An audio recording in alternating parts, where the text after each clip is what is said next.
Ladak Express Dixmo Polangesla Julia Assalamualaikum Kazuk Ladak Express Gütengiza Ladak Siskadina Ladak Sinna Sultan Naslu Gonzegra Pulse Sangar Sondus Chenyot Tene Dering Ngajang Yampo Ghulam Mehdi Tene Kongata Yang Stizok Se Phande Piala Zat Kan Tene Ngata Yang Junu Kyokton Zikjuk Stenok Tene Kong Tene Ngata Yang ngata turtuk na delte tene kone yang skalas bardorik tukpin tegun ngata jungse taldik patsukpi thotcho siming na tene kong ka juksteo tene tangporang tangi kong Ladak Express na harga sujin tene kazuk I tene ngata kone I izugun tene hindi na juit juarak chejuna tene ngata yang administration suping ngata jungse taldik patsukpik tene ma thotchuk se siming na tene hindi na chut jarak so pasang tene kong टीवा teachers students तने क्या कुछ कहेंगे जिस तरह से आपने कुछ इश्यूज़ को लेके आप आज आए हैं तो उन इश्यूज़ के बारे में थोड़ा बताएंगे कि जिस तरह से आपने अरबिक टीचर के पोस्ट के लेके या हमारे जो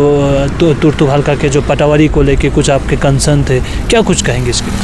तो सबसे पहले लद्दाख एक्सप्रेस और आपको मेरे तरफ से बहुत बहुत शुक्रिया मुझे जैसे नाचीज़ के सोच और समझ को लोगों तक पहुंचाने की कोशिश करने के लिए और आपके तमाम व्यूअर्स को लद्दाख एक्सप्रेस के मेरी तरफ से जूलेना सलाम। तो सबसे पहले जो मुद्दा है वो पटवारी को लेकर नहीं है बल्कि एक पटवारी हल्का को लेकर है। तो तुर्तुक का नायबात जो है वो है सबसे पुराने नायबात में से एक आते पूरे लद्दाख की मैं बात कर रहा हूँ और सन 1974 में दराज के साथ ये एस्टेब्लिश हुआ था। तब से लेकर आज तक इस नायबात ने अपग्रेडेशन हमने नहीं देखा है ना, चाहे वो इसकी फंक्शनिंग की बात करें या बाकी जो पावर्स की अगर बात करें तो हालांकि डिग्रेडेशन हुआ था जब एब्रिगेशन ऑफ आर्टिकल 370 के बाद जो पहले पावर हुआ करते थे एसटी बनाने का जो नायब तहसीलदार के साथ होते थे वो छीन गया था, फिर हमने आवाज़ उठाए, फिर वापस से सरकार ने वो पावर दिया और आज वहाँ पे जो नायब तहसीलदार है, अगर मैं एक एग्जांपल आपको दूँ, लोग ठेकेदारी का जो सर्टिफिकेट बनाते हैं उसके लिए एक प्रॉपर्टी कार्ड चाहिए होता है जो कि इससे पहले अगर आप देखेंगे तो नायब तहसीलदार का इशूड किया हुआ प्रॉपर्टी कार्ड चलता था, एक्सेप्ट करते थे। अब यहाँ पे ये बोल रहा है कि बहुत लोगों को जो आज लद्दाख में अनएम्प्लॉयमेंट है जिसकी वजह से बहुत सारे यूथ जो है वो ठेकेदारी कॉन्ट्रैक्टरशिप के लिए अप्लाई कर रहे हैं, तो उसमें बहुत लोगों का इशू आ रहा है कि आपकी जो नायब तहसीलदार का इशू किया हुआ जो है सर्टिफिकेट वो एक्सेप्टेबल नहीं है। तो इसका मतलब डिग्रेडेशन हुआ एक तरह से, क्योंकि पहले तो एक्सेप्ट होता था लेकिन यूटी बनने के बाद वो एक्सेप्ट नहीं हो रहा। तो मैं सरकार से ये भी अपील करना चाहता हूँ कि इसकी पावर को भी जिस तरह से एसटी का पावर को हमने इशू रेस करने के बाद रिस्टोर हुआ था इसी तरह से इस तरह के सर्टिफिकेट का भी जो पावर है वो हमारे नायब तहसीलदार के पास रिस्टोर होना चाहिए और वो जो सर्टिफिकेट है उसको मानना चाहिए, उसको मान्यता मिलना चाहिए। पहली बात तो ये। दूसरा, तुर्तुक में जो ये जो नायबात है वो एक बहुत बड़े एरिया को कैटर करता है और ये जो एरिया अगर हम देखें तो 804 स्क्वायर किलोमीटर है जो कि पाकिस्तान से कैप्चर किया गया था। इसकी एक तरफ आपको तेबे नाला, पतनी, दोमखर और कितने जगहों से बॉर्डर है और दूसरी तरफ ठीक पाकिस्तान से फ्रनू। तो इस इतने बड़े एरिया को आप सोचिए सिर्फ एक पटवारी हैंडल करना बहुत ही चुनौती की बात है, बहुत मुश्किल है। तो एक पटवारी के ऊपर बहुत प्रेशर पड़ता है इतने बड़े ज्योग्राफी को कैटर करने के लिए। इसीलिए हमने ये बात कहा था और सरकार से हमने रिक्वेस्ट किया था एडमिनिस्ट्रेशन से कि पिछले अगस्त 2024 की बात है जो एप्लीकेशन मेरे पास है कि हमने कहा था कि एडिशनल पटवारी हल्का होना चाहिए और जो तक्सी गाँव, थंग गाँव और पचतंग है इनका एक पटवारी हल्का होगा तो ये भी आसान रहेगा। तो 2 पटवारी हल्के से एडमिनिस्ट्रेटिव प्रोसेसेस में लोगों को सुविधा मिलेगी और जो स्टाफ जो पटवारी उन पर भी काम का प्रेशर बहुत कम पड़ेगा। ये एक मुद्दा था। एक दूसरा, इंफ्रास्ट्रक्चर की अपग्रेडेशन हाल ही में हुआ, इससे पहले हालात बहुत ख़राब था। इसके लिए मैं एडमिनिस्ट्रेशन का धन्यवाद कहना चाहूँगा, जो अच्छा काम हुआ मैं धन्यवाद करता हूँ। लेकिन बात यह है कि upgradation does not mean only the upgradation of infrastructure. Upgradation के साथ इसकी जो फंक्शनिंग में एफिशिएंसी होना चाहिए वो कैसे होगा, आपकी पटवारी हल्का सेपरेट होना चाहिए, नंबर ऑफ पटवारीज इंक्रीज होना चाहिए और जो भी सपोर्टिंग स्टाफ वहाँ पे है वो और होना चाहिए। एक दूसरा, जो तुर्तुक का जो डिमांड रहा है लॉन्ग पेंडिंग डिमांड वो ये है कि तुर्तुक की नायबात को यह अपग्रेड होकर तहसील होना चाहिए या सब डिवीज़न होना चाहिए।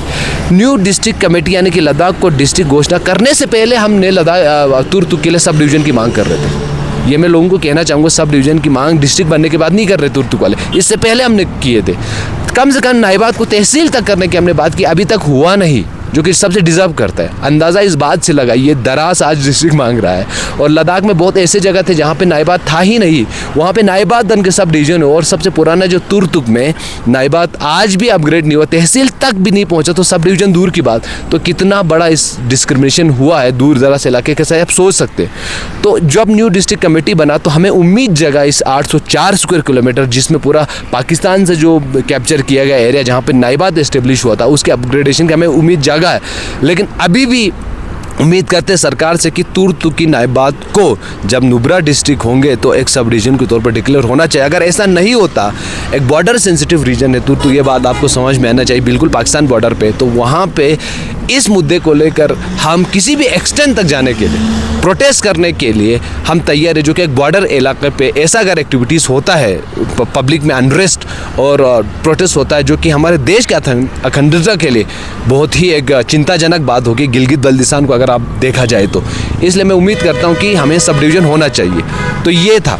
इसके अलावा हमारे हेल्थ केयर में हमने कहा था कि भाई इससे पहले तो 4 डॉक्टर हुआ करते थे, अब ऐसा क्या हुआ 4 डॉक्टर से घट कर 1 डॉक्टर हुए, 1 ही नर्स है। तो तुर्तुक PHC है, बोगदांग में भी PHC है, इन दोनों PHC की हाल अच्छा नहीं है। तो तुर्तुक के PHC इतने बड़े एरिया को कैटर कर रहे हैं और उसमें एक ही डॉक्टर से कैसे काम चल सकता है। अगर वो डॉक्टर छुट्टी पे जाएंगे तो फिर तुर्तुक के लोग तो लाचार रहते हैं। और वहाँ के व्यूमेंस के लिए हम जानते हैं तुर्तुक में व्यूमेंस की हालत बाकी लद्दाख के बहुत जगहों से लेकर अच्छा नहीं है। वुमेन एम्पावरमेंट में सबसे इंपॉर्टेंट बात है वुमेन की हेल्थ को कंसिडर करते हैं वहाँ पे एक गायनोकोलॉजिस्ट होना चाहिए। हम ये नहीं बोल रहे कि पहले की तरह 4 डॉक्टर दीजिए, कम से कम 2 डॉक्टर तो दीजिए, एक छुट्टी पे जाए तो एक तो अवेलेबल रहे। उसमें भी हमको होता है गायनोकोलॉजिस्ट होना चाहिए, जहाँ पे मेंस्ट्रुअल हाइजीन की इश्यूज़ वहाँ पे ले जैसे जगह पे अगर हॉस्पिटल में नहीं भी होंगे तो प्राइवेट ऑप्शंस भी आपके पास है ना। तो तुर्तुक में ये ऑप्शन नहीं है, तो तुर्तुक में 2 डॉक्टर का होना ज़रूरी है, एक फीमेल डॉक्टर का होना भी बहुत ही ज़रूरी है। इसके अलावा एक और आपको ये जानकर आश्चर्य होगा भाई, अरबिक सबसे ज़्यादा इनरोलमेंट है पूरे लद्दाख में, गवर्नमेंट स्कूल में तुर्तुक में है। और सबसे ज़्यादा बच्चे तुर्तुक में गवर्नमेंट स्कूल में पढ़ रहे हैं। और गवर्नमेंट स्कूल के हालात आज ये हो रहा है कि बच्चे निकल के प्राइवेट स्कूल में जा रहे हैं और 2-3 स्कूल बंद होने के कगार पे। बंद क्यों हो रहा है जब मैंने पता किया तो टीचिंग फैकल्टीज़ की कमी है, साइंस टीचर, मैथ टीचर के स्पेशलाइज्ड टीचर होना चाहिए। और उसमें से अरबिक टीचर, अरबिक भाषा वहाँ के लोगों की धार्मिक मजहब के लिहाज से भी देखा जाए, और अरबिक बात ये बात भूलना नहीं चाहिए, it is an international language, इसके बहुत रिलेवेंस है। मैं बात करता हूँ आज लद्दाख के अनएम्प्लॉयमेंट की हालत ऐसी हुई तो हमारे बच्चे बाहर जाने पड़ेंगे। और आपको पता है UAE जैसे गल्फ कंट्रीज़ में बहुत स्कोप है, बिजनेस का स्कोप है, करियर की अपॉर्चुनिटीज़ बड़े बड़े कंपनी से, तो कल के हमारे बच्चे भी जाएंगे। तो अरबिक सीखना कितना इंपॉर्टेंट है, लेकिन वहाँ पे पोस्ट ही नहीं है। चाहे बोगदांग के 3-4 स्कूल की मैं नाम लेता हूँ, गुनेस्तांग में, किलखोर में और चंगमर में, चाहे मिडिल स्कूल, प्राइमरी स्कूल में, वहाँ पे अरबिक टीचर के पोस्ट नहीं है जबकि बच्चे हैं। लेकिन ठीक से और डिस्किट जैसे स्कूल में बच्चे नहीं, वहाँ पे पोस्ट है। तो मुझे सरकार का समझ में नहीं आता ये क्या लॉजिक है, जहाँ पे बच्चे नहीं वहाँ पे टीचर का पोस्ट है, जहाँ पे बच्चे पढ़ने के लिए तैयार है वहाँ पे टीचर का पोस्ट ही नहीं है। तो अन्याय उन बच्चों के साथ हो रहा है जो अरबिक पढ़ना चाहते हैं। तो जल्द से जल्द मैं सरकार से कोशिश करता हूँ इन तमाम स्कूल में अरबिक टीचर होना चाहिए। अगर नहीं होता टाइम में कम से कम ठीक से और डिस्किट से ये टेम्परेरी बेस पे शिफ्ट होकर तुर्तुक के बच्चों को सफ़र होना नहीं चाहिए। तो ये जो 2 कुल मिलाकर इन मुद्दों को लेकर आज मैंने ये इशू रेस किया था, तो आपके लिए बहुत बहुत शुक्रिया जी। जिस तरह से अभी ग़ुलाम मेहदी जो कि एक सोशल एक्टिविस्ट है, उन्होंने बड़े विस्तार से अपना मुद्दा जो भी है वो हमारे सामने या मीडिया के सामने रखा है। तो हम ये उम्मीद करते हैं कि जो भी UT प्रशासन हो, हमारे माननीय उपराज्यपाल डॉक्टर BD मिश्रा जी, जो चीफ सेक्रेटरी साहब पवन कोतवाल जी है, या हमारे डिस्ट्रिक्ट एडमिनिस्ट्रेशन है, हम सबसे यही निवेदन करते हैं कि जो भी इनके मसाइल है उनको जल्द से जल्द हल करें। और हमें ये उम्मीद है कि इन सब चीज़ों पे गौर व फिक्र करेंगे हमारे एडमिनिस्ट्रेशन, चाहे काउंसिल हो, सब इन पे गौर व फिक्र करेंगे। कसले तेने ngarebarak ngejai digrim putel demona gesfa zikseto tene ina tsogyang ata mimang se chiton sari gona te un kurtenga ngeza samedumla jalsa singir sondustren ngar gonspa salazat yang zikse jungsazat Ladakh Express Chulei wassalam।